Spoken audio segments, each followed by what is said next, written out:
Good evening, ladies and gentlemen, and welcome to the third episode of What's the Game Plan, presented by Unmasked.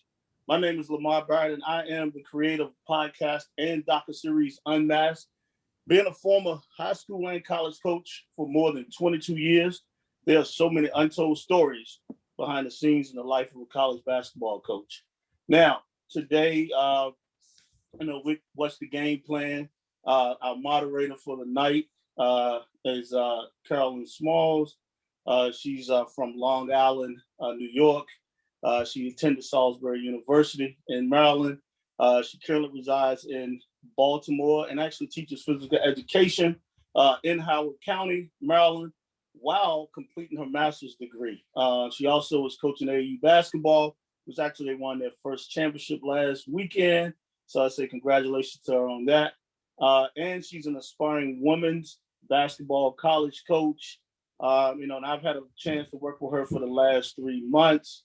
The first three episodes, and we've been a mentor of hers for the last 2 or 3 months now. So I've seen her grow in this business. And before I even bring her on, I'll talk about Unmasked a little bit. It was created, for the basketball fan that wants to know the behind the scenes activities that go on in college as a college coach, for the young aspiring coach that wants to go into the profession, but thinks coaching is what they see on TV when coaches are wearing their shiny suit.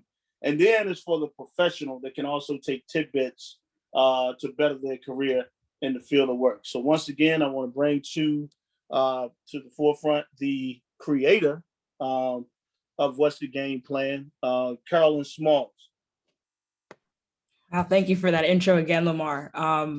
Like I said before we started recording, I'm really excited for tonight, just to pick brains and to ask questions that I would like the answer to. So I'm hopeful that it will help others. But if you are new to What's the Game Plan, I wanted to do something to make connections and learn from female coaches.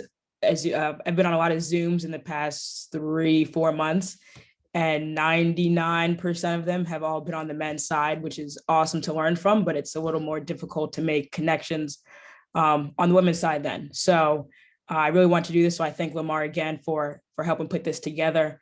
The format is going to be, we have two great coaches that are going to be here answering a few questions. So they'll introduce themselves in a second. And then after that, I'll begin asking questions.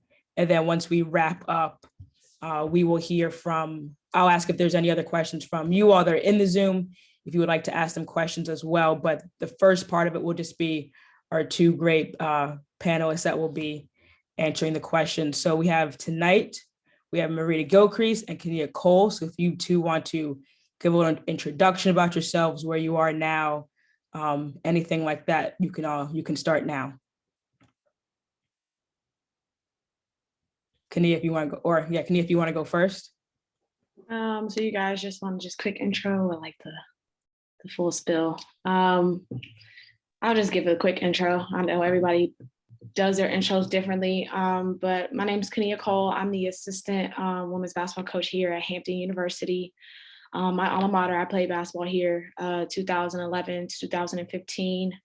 I'm going on, well, we just finished up our season. This was my fourth year coaching, sorry. I did grad school and then went right into the coaching. I stumbled into it, but it's been a blessing, nothing but a great journey for me. And I've been blessed to coach and teach basketball at 3 different institutions. So I'm just blessed to even be able to coach this season through a pandemic. Everything's been great. Our kids are great, but I'm excited to be here and just to answer any questions you guys may have. I'm so thankful for Coach Barrett reaching out to me. I don't know if he told y'all, he reached out to me a couple of times, but I told him I didn't get your email or anything like that, but I'm glad I finally got it and connected and able to be here with you guys tonight. So I'm excited. Yay. Okay, so I would love to follow that up. Welcome, Coach Cole. It's great to connect with you and be on the same screen. So my name is Marita Gilcrease. Most folks call me Rita. I am an assistant coach at Rider University. I also attended Rider, so also coaching alum from 2011, 2015. So it is a special, yes, it's a special moment to be able to continue to sow into ladies who do indeed wear the same uniform. I'm going into my 5th year, 4 years as an assistant and 1 year as a DOBO, so a bit of an experience that runs the gamut.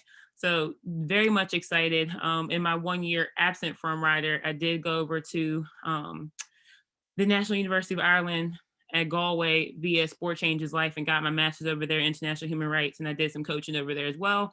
So all that to say, had a great experiences, coached some boys, coached some girls, coached some college athletes. So it's been a heck of a journey. So I'm excited to be able to share what I can with you all today. Oh, we are really excited to learn. And Coach Cole, I'm glad that Lamar kept reaching out and you were able to connect and be on tonight. So I'm really excited about that.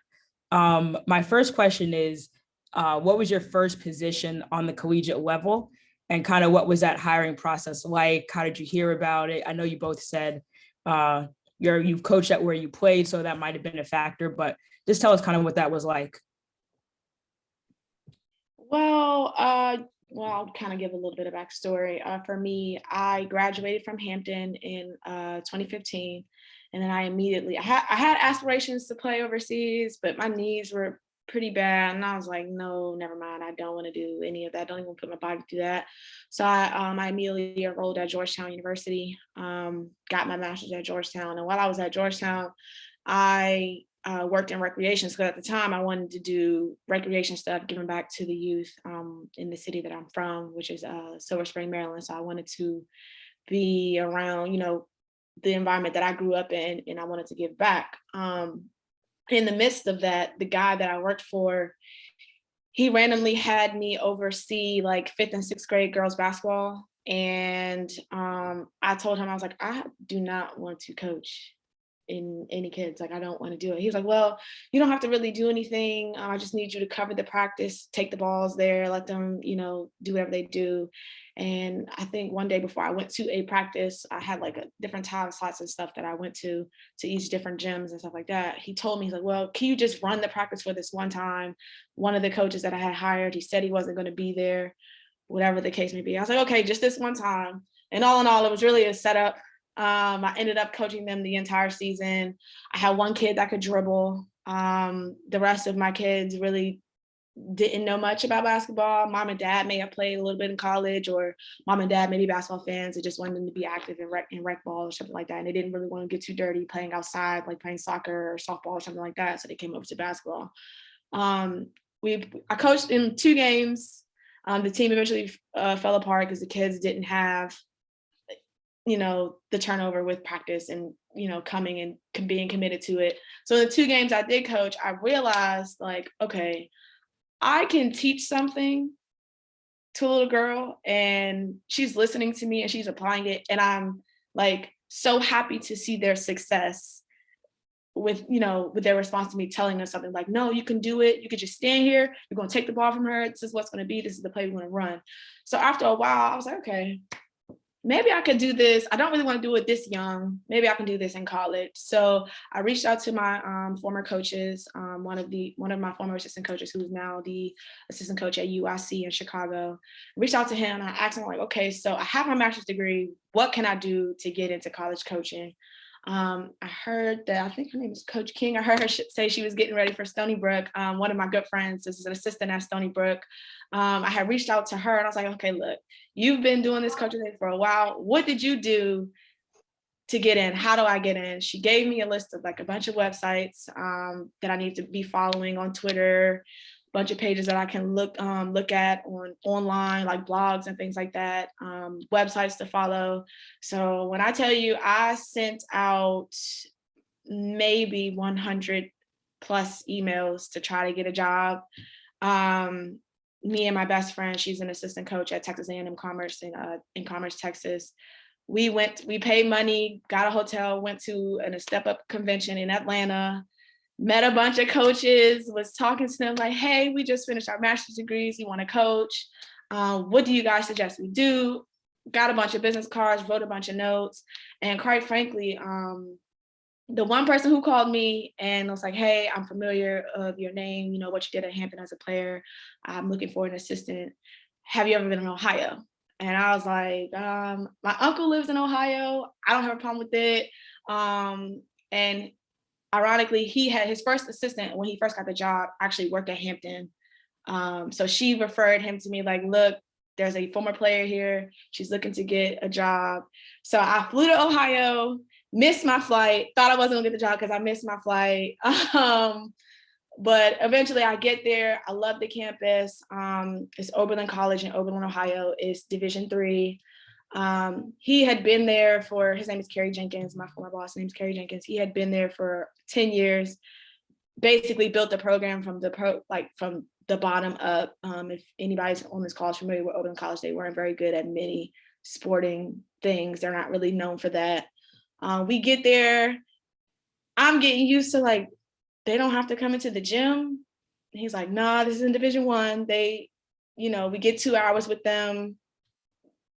We don't have them for the summer. I'm like, they don't have to come to summer school. He was like, no, that's how we spend our year, going to recruit in the summer. And then, we bring kids in the fall and have them come and do, their admissions visits. They just so happen to come and visit the women's basketball coaches if they want to play basketball. But I spent my first year there at Oberlin, and it was great. We won the first ever and the only ever conference tournament championship at the school. The kids were amazing, taught me so many different things about diversity and inclusion. I mean, I would not trade my first job experience for anything. I mean, the way I had to do it was kind of, just going out on leap of faith, but I packed my car up, drove 6 hours, moved to Ohio, got my first apartment, spent my little $500 for rent, made pennies and nickels, but I wouldn't trade it for the world because it got me to where I am today. And it really, some of the things I learned there in that first year really has stuck with me in year 4. So I'm just happy that I was able to even get my foot in, the way that I did. So that's my story. So just a bit about my journey into coaching. So I did my year over in Ireland, and then when I came back, again, I also really had no real aspirations to coach for whatever reason. I'm just like, oh, okay, did the collegiate athlete thing, and I had a beautiful time coaching. My one team was 17 and like women older than myself. And then I coached 15-year-olds. So they really have ran the gamut. So I did enjoy that. I was like, wow, like obviously I'd never been a head coach. I was a player up to that point. So I did enjoyed and appreciated that process, but it never even connected in my mind that I could do something like that at the collegiate level. And then my head coach had called and asked like, okay, I'm looking for a director of operations. Now, when I was a player, we did not have a director of operations. So I wasn't even entirely sure what that would entail. But I knew I had been out of Pittsburgh and in Jersey, which Pittsburgh is where I'm originally from. I had been in Jersey longer than I had been in Pittsburgh recently at that point. So I knew Jersey just felt more comfortable. So I was just willing to take that leap of faith as well and just kind of go back into the unknown and for whatever type of experience that might be worth. And that ended up being a great decision in the sense where I got a chance to, one, be off the floor and learn a lot as far as operations.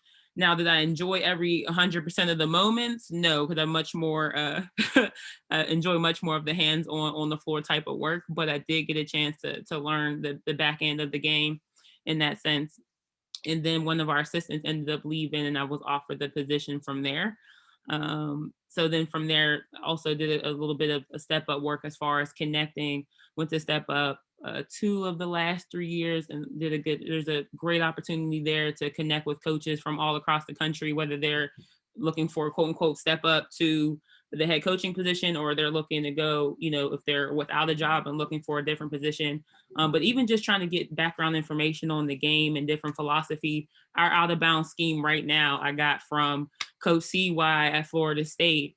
So we run deep out of bounds now, and it's been 100% game changer. I think it helped us get a couple of buckets last year in our epic season. And, it's been a great thing. So connections are everything. And it even if the path is necessarily how you would have scripted it, it is it's quite a journey. The major thing I kind of take away from both of those starts is betting on yourself and just taking a leap and not being afraid to go after what you want. So that's really great to hear. I have another question. What major off the court sacrifices did you make during your first season or two of coaching? Or how did your mindset or outlook change? But what is something off the court that really changed or evolved or that first season or two? I could go really, mine's gonna be really quick. I'm from Maryland and it snows in Maryland, but not like how it snows in Ohio. I moved to Ohio. I didn't have a shovel. I didn't even have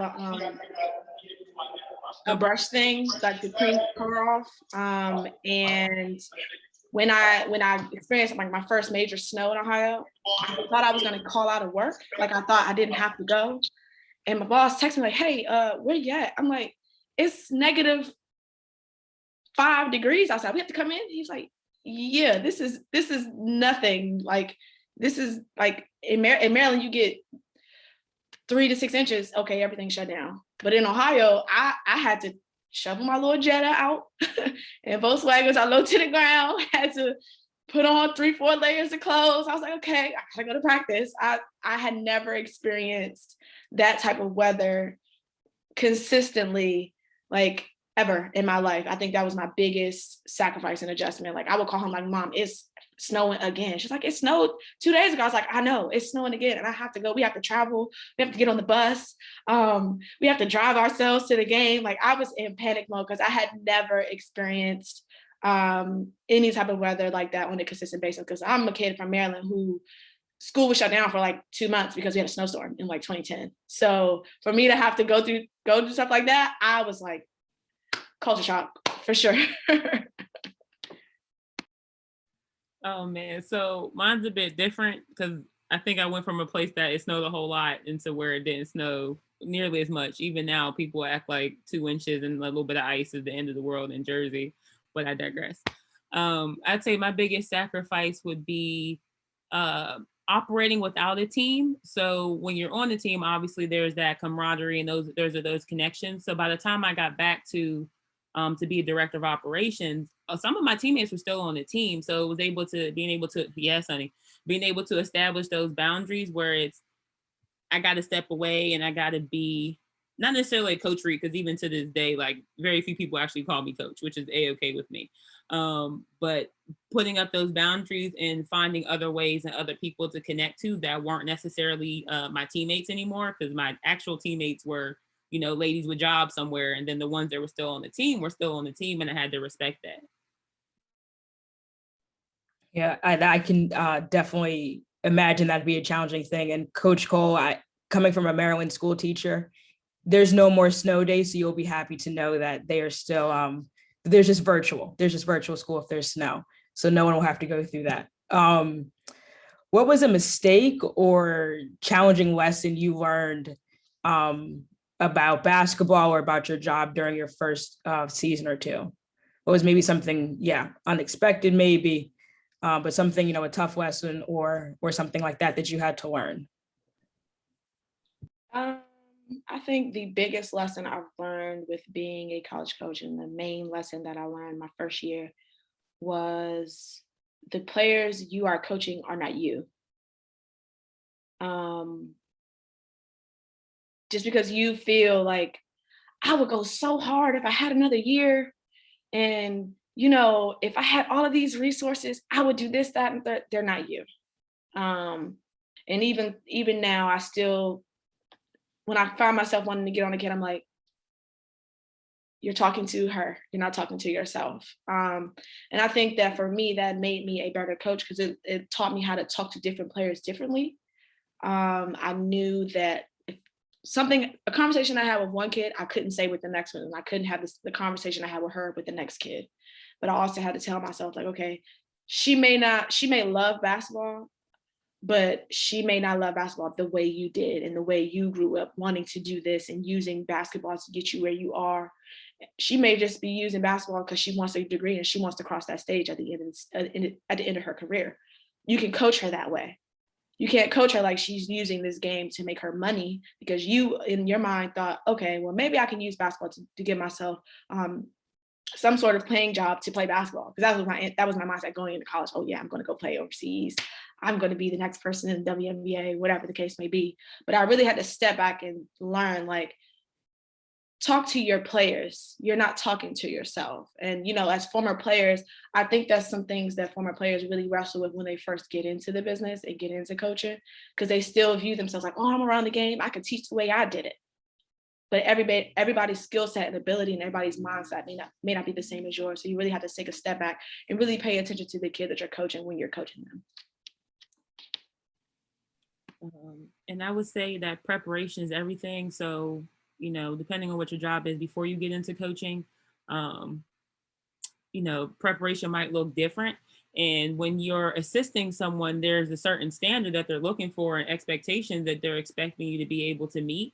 And you got to be prepared to do whatever that might require to make sure you're able. So if the scouts do, on a Friday, by golly, it better be snipped and cut and trimmed and presentable by Wednesday or Thursday, depending on, what your head coach's needs are. So it's adjusting to whatever preparation standards and expectations there are.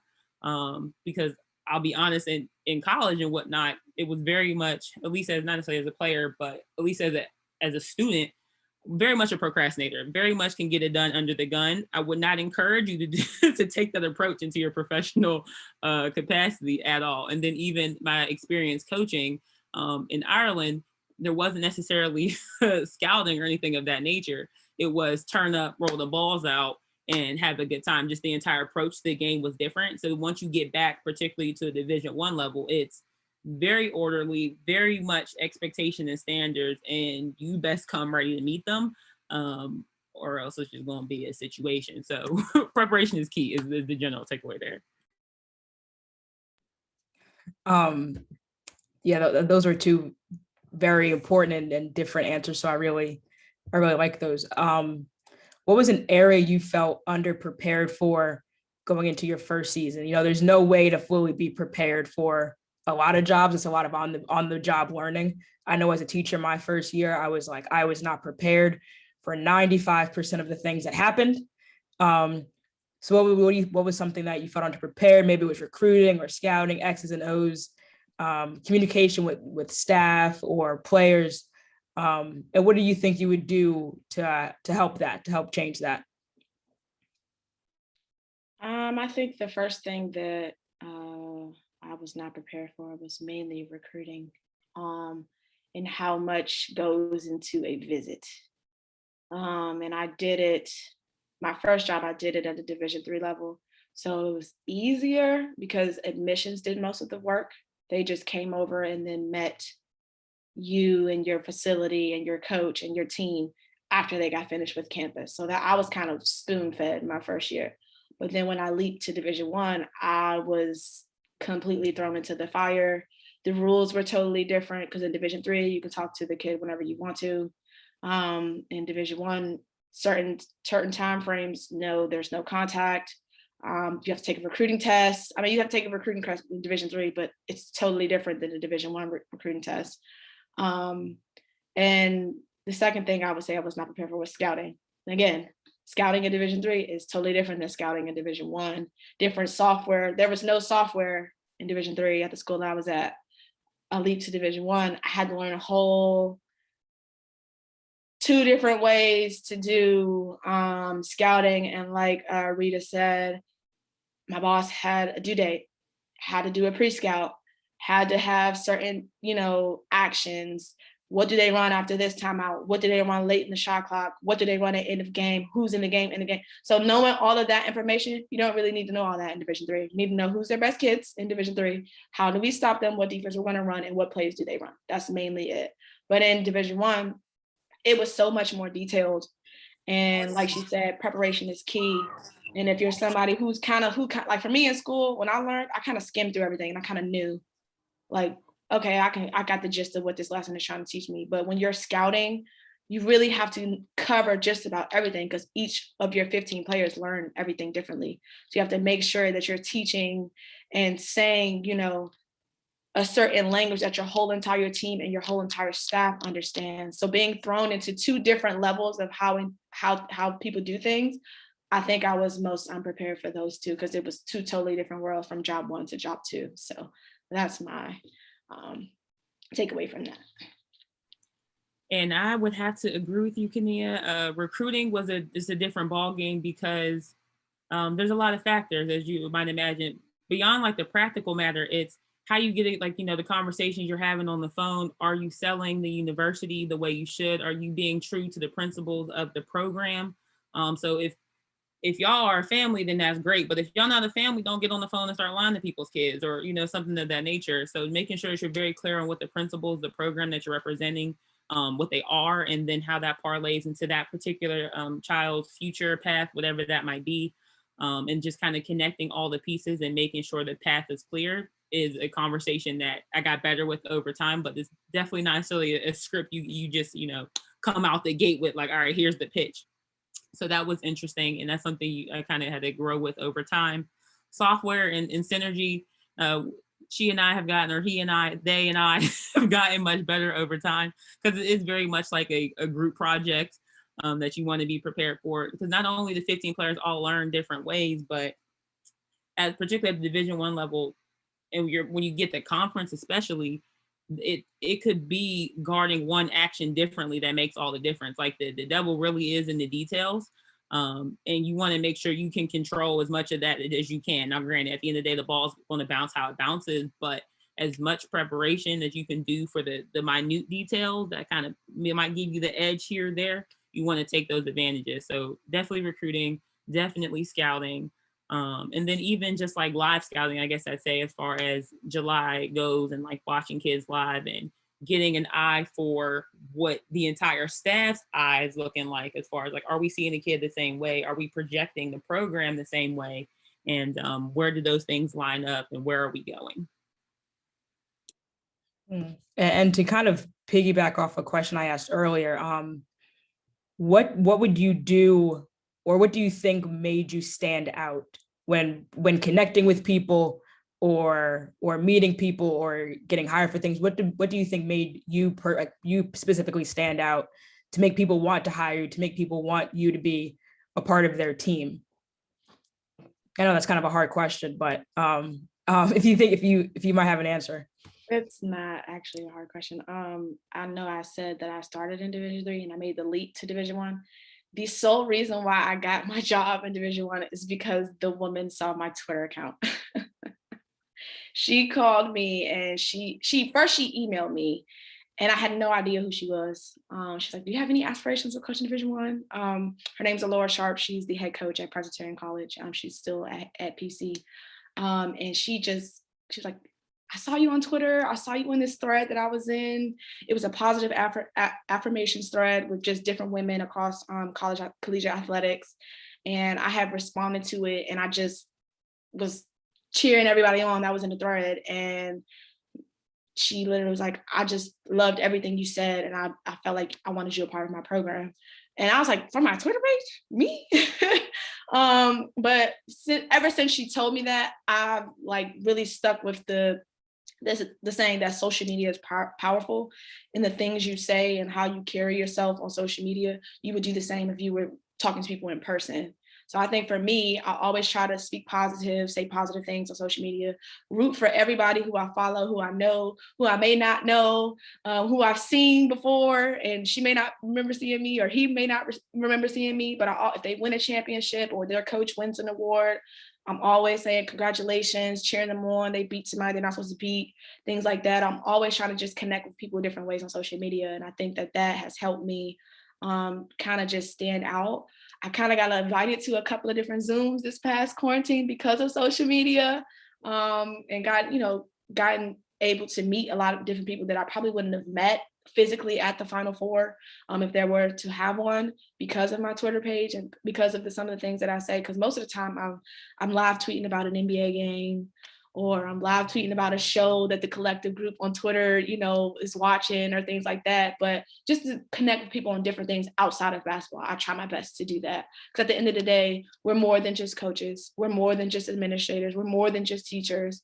We're people. So if you can't connect with people outside of things that they do professionally, then, what's the purpose? So I always try to just make sure I maintain a great social media presence so that if somebody was looking for somebody and they came across my face on Twitter or Instagram, I'm like, oh yeah, I remember this girl. She was tweeting about the Lakers yesterday. So. Yes, Tania. So to just kind of further that conversation about positive affirmations, I would say my biggest thing is that I would argue pretty comfortably that I'm the calm one on the staff. So I just kind of exude the air like a calmness because coaching can get a bit tense. So it's just kind of natural and inherent for me to just kind of be mellow and empathetic and be able to hear a lot of different people and decipher messages and get everybody on the same page. I take all that to just say that you want to make sure that the energy that you bring to a room is contagious and something that people want to be around, because you do spend a lot of time with your team, with your staff. And if you all aren't prepared to be synergistic, then how in the heck do you plan on raising any type of trophy of any sort? So you want to make sure that that energy is good and doing whatever that looks like. So same thing is smiling at people on campus. We got a Starbucks on campus. I'm always smiling at folks and just waving and saying hi, because people are watching and people are looking at you. And that's not a reason to say hi, but that's another opportunity to connect, because you are going to be high profile, so to speak, at whatever position you might get, at whatever institution you might get. So I just encourage everyone to kind of lead with the kind of energy that they want to be around and kind of go from there. Yeah, those are two really important things, just being yourself, bringing that type of energy. And, social media as big as it is now is something that people really look at and are focused on. So I have one more question. My last one is, what piece of information or advice or tip would you give someone like me who is trying to make it to that next level, who's trying to be a collegiate coach? What would you tell me or tell someone that's in my shoes? Like anything to help get you there or to work towards that goal or that next step? Do not limit yourself to one location. Like I said, I hopped in the car and drove 6 hours to Oberlin, Ohio, in the middle of nowhere. And I found a way to make it work for me. My best friend, she went a step further from me. She hopped on a plane and went to Goodland, Kansas, in the middle of nowhere. Now she ended up in Texas. But we were not afraid to just put ourselves out there. Hey, this is what I bring to the table. I may not know this yet, but I'm not afraid to learn that. And as much as you can, if you so happen to see things on social media like, oh, this panel is happening, this panel is going on this day, join as many as you can. Just tap in and say, hey, I'm an aspiring coach. I'm here to learn from you guys. And you'll be surprised how many people remember that. Like Rita said, going to a step up, so many people remember me and my best friend. I always speak about her because we want to do the same things with college coaching. And with her and myself, we just so happened to be around. We had a smile on our face. We walked into the room like, hey, I don't have a business card yet, but I will take yours. I will shoot you an email, just thanking people for taking the time out to speak with you and just give their insights on some of the things that they've done to get where they are. But don't limit yourself to just applying to certain places on certain coasts. You never know who's going to see your email. Like, you never know. And it's ironic that after I got my very first job, I got 3 other job offers after that. And I was like, you know what? Nope. Now God pulled the trigger on me. He was the first one. He looked out for me. I'm going to stick out with him. And it worked out for me. But you just cannot be afraid to just step out there and just do it. Because if it's something that you want to do, I'm not saying that you're not doing that. But if it's something that you want to do, it's going to find you. And the right job is going to find you at the right time. I swear and I promise you that. It happened for me. I'm sure Rita can say it happened to her too, but I took that opportunity. I got to the door, kicked the door down, and it just worked out. So you really just cannot be afraid to just put yourself out there, asking questions. If it's just going to certain schools that are near you, hey, can I come watch a practice? Hey, can I shadow, you in just one of your days, like say you have a day off or something with work, and you have some time to go up to Johns Hopkins or go up to UMBC or go up to Towson and say, hey, coach, My name is CAROLYN. I'm, an aspiring coach. I just want to see how your day-to-day goes, just to be sure it's something you want to do. Because like I said, a lot of people don't know what truly goes on in the coaching world outside of what they see on TV. They see, Gino R.E.M. was sitting there in his Nike Tech suit on the sideline, laid back and coaching, but doesn't really understand that prior before that, they probably had some sort of scouting meeting about the scout the night before, some sort of recruiting meeting, talk to some top 10 or top 100 recruit trying to convince them, hey, my school is a school for you. So you really just want to just make sure, like, okay, if I shadow these people, is this something I want to do? And once you're so sure about it, do whatever you got to do to get there. Yeah, so to follow up with that, I would say being open-minded is huge, because there's 100 different ways to teach the game, to learn the game. So, being okay, accepting like, hey, this might not be the way I learned to do it, but I'm open to learn. I'm open to, to your system. I'm open to whatever it is you might be able to offer to say, be teachable, whatever, however you want to say it.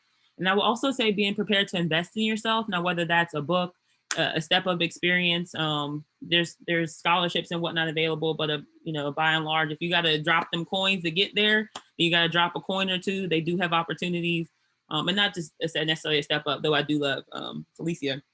Whatever type of professional development, that's the final four. Just put yourself in the opportunity to connect with other people and show that you're serious and that you want to be able to learn. And that could be a book. I am pro reading. I am pro books. I am pro any opportunity to learn something I didn't already know, because you'll never know what type of details might be the difference maker between you and somebody else. And then even if you're listening to somebody speak, just being able to recall a detail about something they said that resonated with you could really pay dividends in the future. Even if that's with that particular person, just, might give you a nugget to learn to use in a different conversation down the line. So details, open-mindedness, and investing in yourself would be my three. It's funny that you both, kind of bring up learning and, investing in yourself, because between my family and my friends, I'm known as the person who listens to podcasts on like time and a half speed. And they're like, you are insane for doing this. Like, how can you understand what they're saying? But I just want to gather all the information that I can and, and kind of get that out. So thank you for answering my questions. If anyone here is in the Zoom, if you have a question that you would like to ask them, you can put it in the chat, or you can raise your hand or unmute. Feel free, but I already learned so much. So I'm really excited to hear kind of what questions you all might have too. I just want to piggyback on what Coach Cole was saying. I'm Kendall Decree. I'm in Austin, Texas, Houston-Tillotson University. I'm a head women's basketball coach over here. And one of my former assistants, thank you for sending me the information to jump in on this. But she was right about the being patient about this coaching world, because it was a point in time where he didn't have any offers, no jobs or anything, and he was getting discouraged by it. But it's very key to keep putting yourself out there, keep going to all these clinics. Don't be scared to go to a Division I game or send on an email and say, hey, coach, can I come sit in on your practices? So it's very key. That's big in the coaching world, just investing in yourself, reading books like other coach said, and just staying on top of it.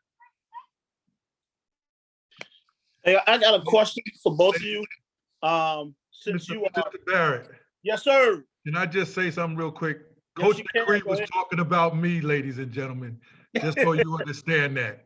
And he was right. I got into the game really, really late.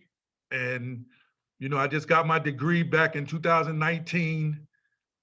Been wanting to coach forever and been through the gamut. So, thank you, ladies, for what you said.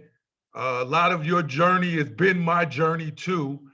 And just, I guess with my, with me being older and me trying to get in and wanting to get in, I think that's where a lot of the discouragement came in at. So thank you for clarifying a lot of things. Definitely make sure you ladies, I get your information, you get my information, we keep in touch. Coach Cole, you and I are on Facebook together, so we're good. And thank you. I'm sorry, Mr. Barrett. No, you're fine, you're fine. My question to you ladies, since both of you are former players of your current boss, talk about how your relationship, I mean, I've been on that side as a coach, and I can tell you how different it is. You're treated one way as a player because they love you and you do all the things for them. But then I don't think people understand there's a big difference between when you're the player and then when you go on the coaching side, and then you see how your assistant coaches were treated. And DK is on this call too, because I know she got the person she worked for with Tommy, so she knows him. But talk about that, like the difference between you as a player, now you as a coach, and you're working for your former head coach. Can you talk about that?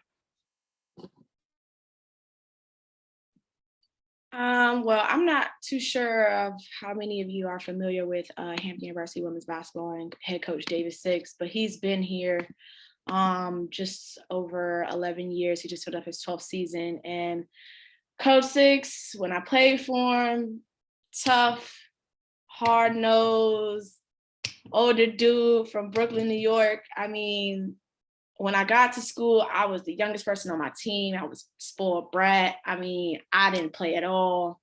So I really had to get through the whole college basketball process at my time at Hampton University.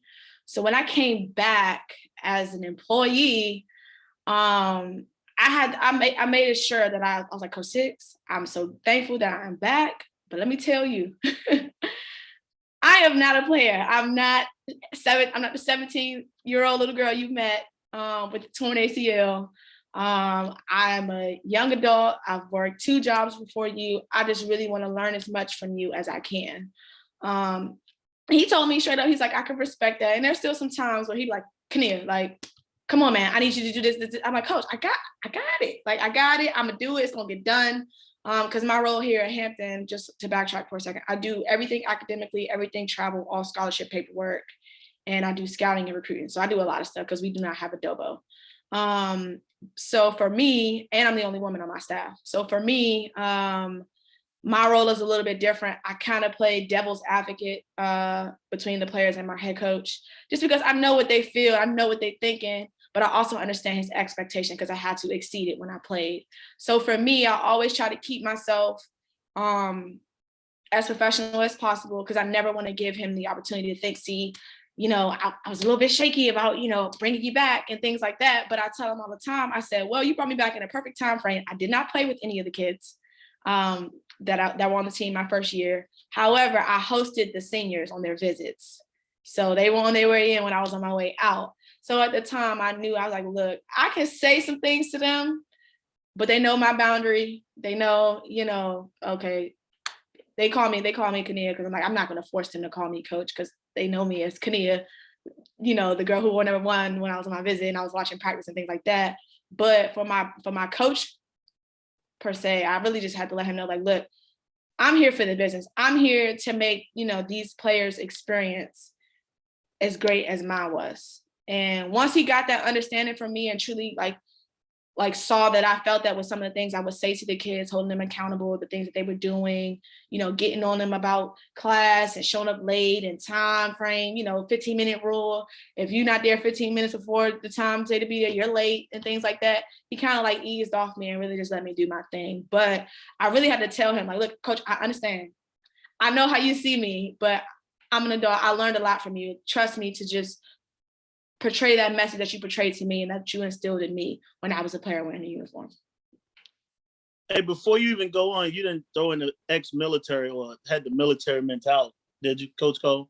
Yeah, he definitely has that. Military dude, all that. He do not play. I mean, we run a tight ship over here, but it all pays off because we run a lot of ball games. So. That's awesome. So to answer your question, Coach, my experiences that may be a bit different. So when I came to Rowdy University, we were probably the year before I got there, we had 1 single digits game. So a lot of our conversation, the recruiting process was, do you want to hang a banner? Was a lot of what we were focused on. So it was about, you know, transitioning and doing the right things, even if we didn't necessarily see any of the seeds of that, any of the sowing, the reaping of that in that particular moment. So that was my career. So then as I was coming back to be a Dobo, that was still very much a part of, you know, who I am as a person. Was I'm about women's empowerment and authenticity. So I always wanted to make sure I was coaching from a place where that was true. So I think my head coach, Coach Lynn Milligan, appreciated that both as a player and now currently as an assistant coach. and being able to share that message with the young ladies on the team. So I think it took her a bit of time to kind of adjust to the fact that, I'm not necessarily on the roster anymore. So that relationship has matured over time. But I wouldn't say there was too many hiccups or anything of that nature. I think a lot of it just kind of progressed naturally. Like, okay, for example, like let's say everyone was coach, and I was Rita. That's fine, even after I became a coach. And then nowadays, I think coach makes a conscious effort to call me coach as well, which is fine. But a lot of players don't call me by my first name either, which I'm a-okay with. The respect is still there. Justin, if you say you have a question, you can go ahead and unmute if you want to and ask. Hey, Coach, it's Justin Maidenberg here. Just kind of wanted to know what's something that you feel that even with all the experience that you've had, that you feel like you still need to learn today?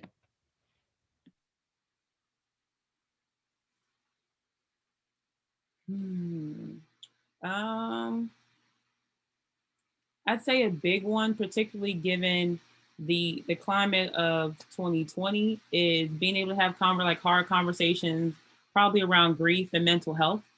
So there's training and whatnot, which is great, but at the end of the day, there's still those moments where you got to be able to recognize signs, you got to be able to have conversations, make sure you're able to advocate for people where it's like, hey, this is bigger than ball right now. Are you okay? And make sure that when someone's entrusting their daughter to you or their son to you, that you're taking care of that entire person. You don't want them to get across the stage and be broken people. So making sure that you're doing whatever you can do to continue to bolster your skill set in that particular moment, because there's training and then there's like the actual moment. I think those are two totally different situations. I would definitely have to agree with the whole mental health aspect. I think that mental health is rather new to a lot of different people, and everybody see and visualizes mental health in different ways, and just being able to understand which player you're speaking to and how to connect with them to get them to be comfortable with you, to speak about what they're battling mentally.